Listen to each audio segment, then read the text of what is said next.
आज के टाइम पर बहुत से बॉयज अपनी लुक्स को लेकर ओवरथिंक करते रहते हैं। काश मेरी स्किन थोड़ी और फेयर होती, नोज थोड़ी शार्प होती, फेस शेप बेटर होता, और फिर इंस्टाग्राम और यूट्यूब पर परफेक्ट फेसेस देखकर लगता है शायद मैं कभी अट्रैक्टिव बन ही नहीं सकता। पर यही सबसे बड़ी गलती होती है। सच ये है कि कुछ फेशियल फीचर्स ऐसे होते हैं जो चेंज नहीं होते, और इसमें कोई प्रॉब्लम भी नहीं है। प्रॉब्लम तब होती है जब हम उन चीजों पर फोकस करने लगते हैं जो हमारे कंट्रोल में ही नहीं है। इस वीडियो में मैं तुम्हें बताऊंगा 5 फेशियल फीचर्स जो तुम चेंज नहीं कर सकते, लेकिन फिर भी तुम अट्रैक्टिव, कॉन्फिडेंट और बेटर लुकिंग बन सकते हो। नो फेक मोटिवेशन, नो सब पॉसिबल है टाइप ज्ञान, सिर्फ रियल फैक्ट्स और प्रैक्टिकल माइंडसेट जो तुम्हारी इनसिक्योरिटी कम करे और कॉन्फिडेंस बढ़ाए। अगर तुम 13 से 25 एज के हो और अपनी लुक्स को लेकर कभी डाउट फील किया है तो ये वीडियो एंड तक जरूर देखना। चलो ब्रो, पहले पॉइंट से स्टार्ट करते हैं। सबसे पहले एक सिंपल ट्रुथ समझ लो, स्किन टोन मतलब तुम्हारी नेचुरल स्किन का कलर, और ये जेन्स से डिसाइड होती है। इसलिए स्किन टोन को परमानेंटली चेंज करना पॉसिबल नहीं होता। कोई गोरा पैदा होता है, कोई व्हीटिश, कोई डार्क, ये जन्म से फिक्स्ड होता है। पर यही सबसे ज्यादा कंफ्यूजन होता है। जब कुछ लड़के बोलते हैं भाई मेरी स्किन डार्क हो गई है, तो मोस्ट ऑफ द केसेस में स्किन डार्क नहीं होती, बस डल, टैंड या अनइवन हो जाती है। रोज धूप में रहना, प्रॉपर स्लीप न लेना या फेस को क्लीन न रखना, इससे स्किन थकी हुई और डार्क लगने लगती है। इसका मतलब ये नहीं कि स्किन टोन बदल गई, बस स्किन की कंडीशन डाउन हो गई। इसलिए अट्रैक्टिव होने का मतलब गोरा होना नहीं होता। अट्रैक्टिव होने का मतलब होता है क्लीन, इवन और हेल्थी लुकिंग स्किन, और ये हर स्किन टोन पर पॉसिबल है। हाँ, तुम अपनी स्किन को इंप्रूव कर सकते हो, लेकिन स्किन टोन को चेंज नहीं कर सकते। इस पॉइंट को समझ लिया तो अपनी लुक्स को लेकर आधा टेंशन यहीं खत्म हो जाता है। नोज के केस में एक बात क्लियर है, जो नोज तुम्हें नेचुरली मिली है उसका शेप बिना सर्जरी चेंज नहीं होता। अगर नोज बड़ी है तो एक्सरसाइज से छोटी नहीं होगी, अगर थोड़ी फ्लैट या बाहर निकली हुई है तो मसाज से स्ट्रेट नहीं हो जाएगी। बहुत लोग नॉस्ट्रिल्स, सेप्टम या बल्ज को लेकर होप रखते हैं, पर सच ये है ये सब चीजें बोन और कार्टिलेज से जुड़ी होती हैं, और बिना सर्जरी ये फिक्स नहीं होती। इसलिए रोज रोज वीडियोस देखना नोज पतली कैसे करें सिर्फ टाइम वेस्ट है। हाँ, कुछ चीजें तुम कंट्रोल कर सकते हो, जैसे नोज के ब्लैक हेड्स, व्हाइट हेड्स, ज्यादा आयल या फेस ब्लॉटिंग। जब डाइट बेहतर होती है, स्लीप सही होती है, तो फेस की पफनेस कम होती है और नाक थोड़ी बैलेंस लगती है, पर शेप वही रहता है। सिंपल सी बात, नाक को चेंज करने के पीछे मत भागो, अपना टाइम और एनर्जी पूरे लुक पर लगाओ।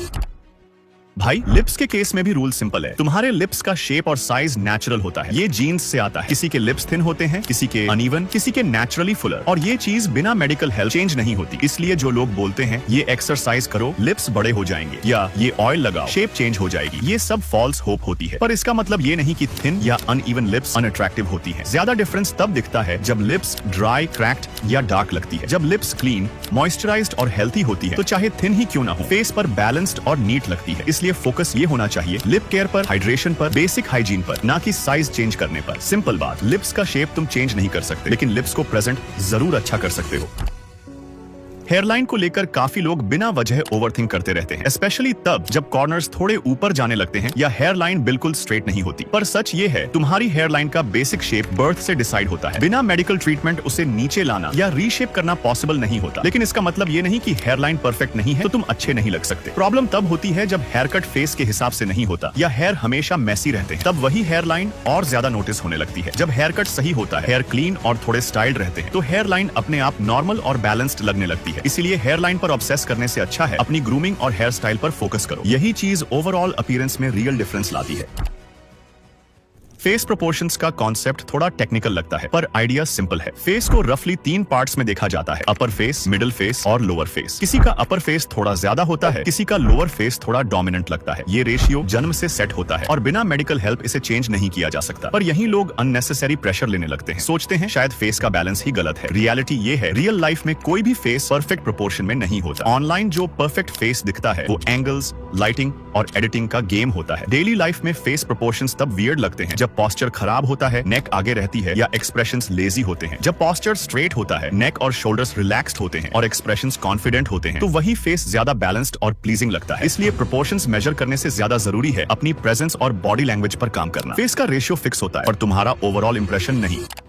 एंड में सिर्फ इतना समझ लो, तुम्हारी कुछ फेशियल फीचर्स चेंज नहीं होती और इसमें कोई प्रॉब्लम नहीं है। प्रॉब्लम तब होती है जब हम अपना टाइम, एनर्जी और कॉन्फिडेंस उन चीजों पर वेस्ट कर देते हैं जो हमारे कंट्रोल में ही नहीं है। स्किन टोन हो, नोज हो, लिप्स हो या फेस का स्ट्रक्चर, ये चीजें तुम्हारी वैल्यू डिसाइड नहीं करती। रियल डिफरेंस लाती है तुम्हारी हैबिट्स, तुम्हारी बॉडी लैंग्वेज और तुम्हारा कॉन्फिडेंस। जब तुम बॉडी, ग्रूमिंग और माइंडसेट पर काम करते हो तो लोग तुम्हारी लुक्स नहीं, तुम्हारी प्रेजेंस नोटिस करते हैं। इसलिए मिरर के सामने खड़े होकर खुद को जज करना बंद करो और अपनी एनर्जी सही जगह लगाओ। तुम अट्रैक्टिव तब बनते हो जब तुम खुद पे काम करते हो, ना कि जब तुम खुद से लड़ते हो। अगर वीडियो यूजफुल लगा हो तो लाइक करो और शेयर करो उस दोस्त के साथ जो अपनी लुक्स को लेकर ओवरथिंक करता रहता है। और हाँ, चैनल को सब्सक्राइब कर लो। आगे आने वाली वीडियोस तुम्हें तुम्हारा बेटर वर्जन बनाने में हेल्प करेंगी। Thanks for watching.